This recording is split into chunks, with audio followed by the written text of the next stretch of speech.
Hi viewers, welcome to my kitchen Banu Kaimanam. இன்றைக்கி Saturday special set dosa vada curry.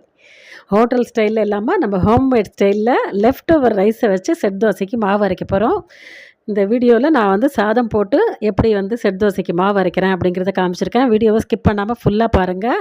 இப்போ தான் என்னோடய சேனலை ஃபஸ்ட் டைம் பார்க்குறீங்கன்னா பானு கைமணம் குக்கிங் சேனலுக்கு லைக் போடுங்க, வீடியோவை ஷேர் பண்ணுங்கள், மறக்காமல் சேனலுக்கு சப்ஸ்கிரைப் பண்ணி சப்போர்ட் பண்ணுங்கள். ஆல்ரெடி என்னோடய ஆப்பம் மாவு கோல்டன் கலர் சீக்ரெட் அப்படின்னு ஒரு வீடியோ போட்டிருக்கேன். நிறைய பேர் சப்போர்ட் பண்ணியிருக்கீங்க என்ன அந்த வீடியோவில்.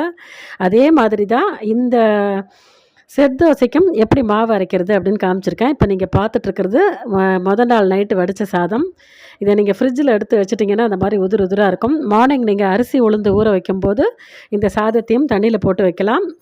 1 டம்ளர் பச்சரிசி அப்படின்னா 1 டம்ளர் இட்லி அரிசி. நீங்கள் எந்த டம்ளரால் வேணாலும் மெஷர் பண்ணிக்கோங்க. நான் தண்ணி குடிக்கிற பெரிய டம்ளரால் 1 டம்ளர் இட்லி அரிசி, குண்டு இட்லி அரிசி, 1 டம்ளர் பச்சரிசி, 1 குழிக்கரண்டி தான் நான் உங்களுக்கு உளுந்து போட்டிருக்கேன். அதுக்கு மேலே இந்த மாவுக்கு நான் உளுந்து சேர்க்கலை.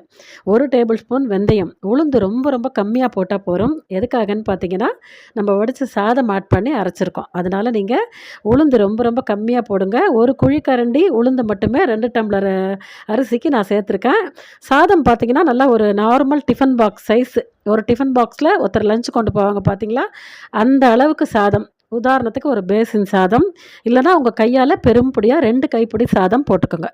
உப்பு போட்டு கரைச்சி வச்சுருங்க. இது 8 மணி நேரம் புளிக்கட்டும். அதுக்கப்புறம் இதுலேயே நம்ம ஆப்பம் செய்யலாம், இதுலேயே நம்ம செட் தோசை பண்ணலாம். இதுலேயே சாயங்காலம் வெங்காயம் கேரட்டு எல்லாம் போட்டு தாளித்து கொட்டி குழிப்பணியாரம் கல்லில் கார பணியாரம் கூட ஊற்றலாம். ஒரே மாவு தான், 3 வருஷம்னா இது நம்ம கைமணத்தில் அசத்தலாம். வாங்க இப்போ நம்ம செட் தோசை வடகரி எப்படி பண்ணுறதுன்னு பார்க்கலாம். இப்போ செட் தோசைக்கு மாவு ரெடி பண்ணிட்டேன். இது புளிக்கட்டும், அதுக்குள்ளே நம்ம வடகரி ரெடி பண்ணிக்கலாம். இது புளித்த பிறகு நான் உங்களுக்கு காமிக்கிறேன். மார்னிங் 5 மணிக்கு நீங்கள் ஊற போட்டிங்கன்னா கூட மார்னிங் டிஃபனுக்கு 8 மணிக்கு நீங்கள் இதை அரைக்கலாம். 3 மணி நேரம் ஊறினா போதும். கடலைப்பருப்பு, 1 அழாக்கு கடலைப்பருப்பு போட்டிருக்கேன். தண்ணி எல்லாம் வடித்து மிக்ஸி ஜாரில் சேர்த்துக்கோங்க. ஆல்ரெடி ஆப்பம் வடகரி நம்ம சேனலில் வீடியோ இருக்குது. அதில் ஃபுல்லாக டீட்டெயிலாக இந்த வடகரி பற்றி நான் நிறைய சொல்லியிருக்கேன். இந்த வீடியோவில் கொஞ்சம் ஷார்ட் வேர்ஷனாக உங்களுக்கு ஷார்ட் ஃபார்மில் இந்த வடகரியை பற்றி நான் உங்களுக்கு சொல்கிறேன். கடலைப்பருப்பு இந்த மாதிரி தண்ணி விடாமல் ஒட்டை பிழிஞ்சு போட்டு கரகரப்பாக அரைச்சி எடுத்துக்கோங்க. இதில் உப்பு காரம் எதுவுமே நம்ம சேர்க்கலை. இந்த மாதிரி கூட நீங்கள் வடகரி செய்யலாம்.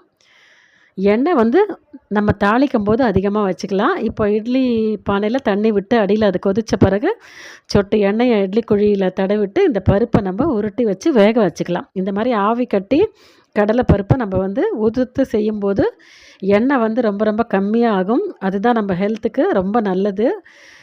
இதில் நம்ம பொரிச்சு பண்ணுற அந்த எண்ணெயை நம்ம தாளிக்கும் போது கொஞ்சம் அதிகமாக வச்சு தளன்னு நல்லா தாராளமாக பண்ணிக்கலாம். நீங்கள் இந்த மாதிரி கண்டிப்பாக ட்ரை பண்ணி பாருங்கள். இந்த மெத்தடு ரொம்ப ஈஸியான மெத்தடு, ரொம்ப சூப்பரான மெத்தடு. கண்டிப்பாக ட்ரை பண்ணுங்கள். உங்களுக்கு எப்படி வந்ததுன்னு கமெண்ட்டில் மறக்காமல் சொல்லுங்கள். இப்போ வடகரி செய்கிறதுக்கு ஒரு கை பூண்டு உரித்து வச்சுருக்கேன், ஒரு துண்டு இஞ்சி தேய்ச்சி வச்சுருக்கேன், 1 பச்சை மிளகாய், 3 பெரிய வெங்காயம் பொடியாக கட் பண்ணியிருக்கேன், 2 தக்காளி, 2 பிரியாணி இலை, 3 கிராம்பு, 1 மராட்டி மொக்கு, 1 அன்னாசிப்பூ, 1 டீஸ்பூன் சோம்பு, ஒரு பெரிய துண்டு பட்டை எல்லாம் தாளிப்புக்கு எடுத்து வச்சுருக்கேன். இந்த ஏலக்காய் மட்டும் நான் போட மாட்டேன். எங்கள் வீட்டில் அந்த வாசனை யாருக்கும் பிடிக்காது. உங்களுக்கு மனம் பிடிக்கும்னா ஒரு ஏலக்காய் கூட நீங்கள் சேர்த்துக்கலாம். நல்லா தாராளமாக பெரிய குழிக்கரண்டியில் 1 குழிக்கரண்டி எண்ணெய். இப்போ எண்ணெய் தாராளமாக வச்சுக்கோங்க. வடகரிக்கு நம்ம வதக்கிறதுக்கு ஆவி கட்டிட்டோம் பார்த்திங்களா, அதனால் எண்ணெயை இந்த இடத்துல நம்ம யூஸ் பண்ணிக்கலாம். நம்ம பொரிக்கவும் பொரித்து இந்த மாதிரி வடகரி செய்யும்போது எண்ணெயும் விட்டோம் அப்படின்னா அது கண்டிப்பாக உடம்புக்கு ஆகாது. வயசானவங்க இருப்பாங்க, குழந்தைங்க இருப்பாங்க வீட்டில், அவங்களுக்கெல்லாம் நம்ம இந்த மாதிரி வேக வச்சு செஞ்சு கொடுத்திங்கன்னா வயிற்றுக்கு எந்த தொந்தரவும் பண்ணாது. இந்த இஞ்சி பூண்டு நீங்கள் பார்த்த மசாலா சாமான்கள்லாம் பொரிஞ்சதுக்கப்புறம் இஞ்சி பூண்டு போட்டு நல்லா வதக்கிக்கோங்க. கீரின பச்சை மிளகாய், நல்ல பெரிய பச்சை மிளகாய், காரம் இருக்கிறது 1 சேர்த்துக்கோங்க. ஒரு 5 நிமிஷம் இது நல்லா வதங்கட்டும். பூண்டு நல்லா ஃப்ளேவர் வரும்போது நம்ம பொடியாக கட் பண்ணி வச்சுருக்கோம் பார்த்திங்களா, 3 பெரிய சைஸ் வெங்காயம். வடகரிக்கு எப்போவுமே வெங்காயம் அதிகமாக சேருங்க, ரொம்ப சூப்பராக இருக்கும் டேஸ்ட்டு.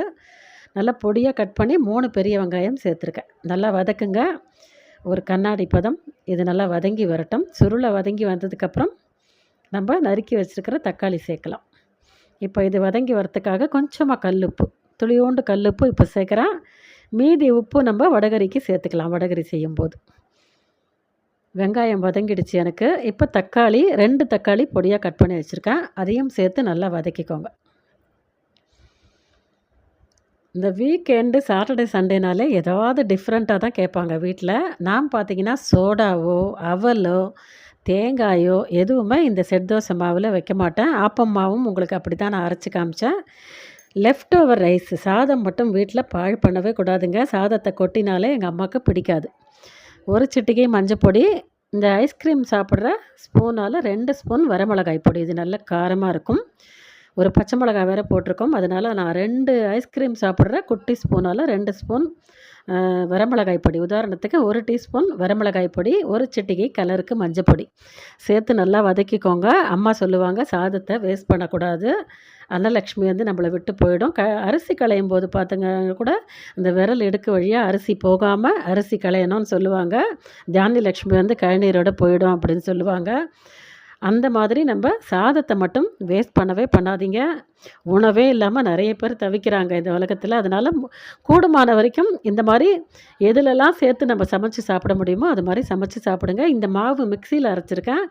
2 நாளைக்கு தான் இருக்கும். அதனால் 1 டம்ளர் இட்லி அரிசி, 1 டம்ளர் பச்சரிசி, நல்லா 1 டிஃபன் பாக்ஸ் சாதம் ஆட் பண்ணிக்கோங்க. 2 நாளில் உங்களுக்கு காலி ஆகிடும். ஒரு நாள் ஊத்தப்பம் ஊற்றிக்கலாம், ஒரு நாளைக்கு இந்த மாதிரி மஞ்சப்பொடி போட்டு கலர் போட்டு செட் தோசை போட்டுக்கலாம். ஈவினிங் டைமில் இதுலேயே நீங்கள் பச்சை மிளகா கேரட்டு போட்டு தாளித்து கொட்டி குழி பணியாரமாக குழந்தைங்களுக்கு ஊற்றி கொடுத்து 2 நாளில் காலி பண்ணிடலாம். நிறைய நாள் வச்சு சாப்பிட வேண்டிய அவசியமும் நமக்கு இருக்காது. சாதத்தை வேஸ்ட் பண்ண மாதிரியும் நமக்கு இருக்காது. இப்போது வெங்காயம், தக்காளி, சில்லி பவுடர், மஞ்சப்பொடி போட்டு நல்லா குழைய ஒரு 8லேருந்து 10 நிமிஷம் நல்லா சுருண்டு கொஞ்சமாக ஆகிற வரைக்கும் வதக்கிக்கோங்க. அதுக்கப்புறம் நான் கைகளாலேயே இந்த வெந்த பருப்பு ஆறினோன்னே இந்த மாதிரி உதுத்து வச்சுருக்கேன். உங்களுக்கு கஷ்டமாக இருந்தது அப்படின்னா பெரிய பெரிய துண்டுகளாக சின்ன ஜாரில் போட்டு நீங்கள் விப்பரில் இந்த சைடில் 2 தடவை பண்ணிங்கன்னா உதிராக வந்துடும். அப்படி கூட நீங்கள் ஈஸியாக பண்ணி சேர்த்துக்கலாம். இது நல்லா வடை வாசனை வர வரைக்கும் ஒரு 5 நிமிஷம் நல்லா ஃப்ரை பண்ணுங்கள். அந்த வெங்காயம் தக்காளி கூட இந்த மாதிரி வெந்நீர் போட்டு வச்சுருங்க. வேலை ரொம்ப சுலபமாக ஆகிடும், குயிக்காக முடிஞ்சிடும் வேலை. வடகரிக்கு தேவையான உப்பு இப்போ கல் உப்பு மொத்தமாக சேர்த்துட்டேன். நல்லா கிளறி கொடுக்குறேன். நல்லா கிளறி கொடுத்துட்டு நல்லா பொங்க இருக்கிற அந்த வெந்நீரை தூக்கி விட்டுருங்க. உங்களுக்கு வேலை சுலபமாக ஆகிடுறதோட மட்டும் இல்லாமல் இந்த வடகரி டக்குன்னு கொதி வந்துடும். நமக்கு 10 நிமிஷத்தில் வடகரி ரெடி ஆகிடும். நல்லா தாராளமாக 2 சொம்பு அளவுக்கு வெந்நீர் போட்டு வச்சுக்கோங்க. நீங்கள் வந்து இந்த மாதிரி லூஸ் பண்ணி கொதிக்க விடுங்க. நான் தண்ணி விட்டுருக்கேன். தண்ணி விட்ட மாத்திரத்தில் கெட்டிமாக ஆகிடும். அதனால் நான் வச்சுருக்கிற தண்ணி எல்லாத்தையுமே நான் கொஞ்சம் கொஞ்சமாக ஆட் பண்ண போகிறேன். நீங்கள் எவ்வளவு லூஸாக பண்ணாலும் இது வந்து நல்லா கொதிக்க வச்சிங்கன்னா 10 நிமிஷம் திருப்பி கெட்டிமாக ஆகிடும். இந்த மாதிரி கண்டிப்பாக நம்ம கொதிக்க வைக்கணும். எதுக்காகன்னு பார்த்தீங்கன்னா வரமிளகாய் பொடி, மஞ்சப்பொடிலாம் போட்டு வதக்கியிருக்கோம். அதெல்லாம் இன்னும் பச்சை வாசனை போகலை. கொதிச்சா தான் உங்களுக்கு கட்டை மிளகா பொடியோட பச்சை வாசனை, மஞ்சப்பொடியோட பச்சை வாசனைலாம் போகும். அதில் நம்ம பூண்டு பற்கள் முழுசாக சேர்த்துருக்கோம். நல்லா ஒரு கைப்பிடி பூண்டு, தாராளமாக ஒரு முழு பூண்டு சேர்த்துருக்கேன். அதெல்லாம் சாஃப்டாக வெந்து வரும். இப்போ கருவேப்பிலை, கொத்தமல்லி தாராளமாக ஆட் பண்ணிக்கோங்க. அடுப்பை சிம்மில் போட்டுருங்க. தட்டு போட்டு மூடி நல்லா ஒரு 10 நிமிஷம் குக் பண்ணுங்கள். எண்ணெய் அப்படியே மேலே பிரிஞ்சு ரெட்டு கலரில் உங்களுக்கு ஃபார்ம் ஆகும். அந்த நேரத்தில் நீங்கள் அடுப்பை ஆஃப் பண்ணிக்கோங்க. எவ்வளோ கெட்டிமாக இருக்குது பார்த்தீங்களா? இப்போ எனக்கு இதை அப்படியே நான் மூடி வச்சு கொதிக்க வைக்கிறேன். திருப்பி உங்களுக்கு காமிக்கிறேன் பாருங்கள் எவ்வளோ கெட்டிமாக இருக்குது. 10 நிமிஷம் கொதிச்சுதுன்னா அந்த மாதிரி நல்லா கெட்டிமாக ஆகிடும். வடகரி இப்போ சூப்பராக ரெடி ஆகிடுச்சு. இப்போ நான் மஞ்சப்பொடி போட்டு மாவில் கலந்து வச்சுருக்கேன் ஒரு சிட்டிகை. அப்போ தான் ஹோட்டலில் கொடுக்குற மாதிரி கலர் வரும் செட் தோசை. ஒரு தோசையை ஊற்றி எடுத்துக்கிட்டால் உங்களுக்கு இன்னொரு தோசையை ஊற்றி காமிக்கிறேன்.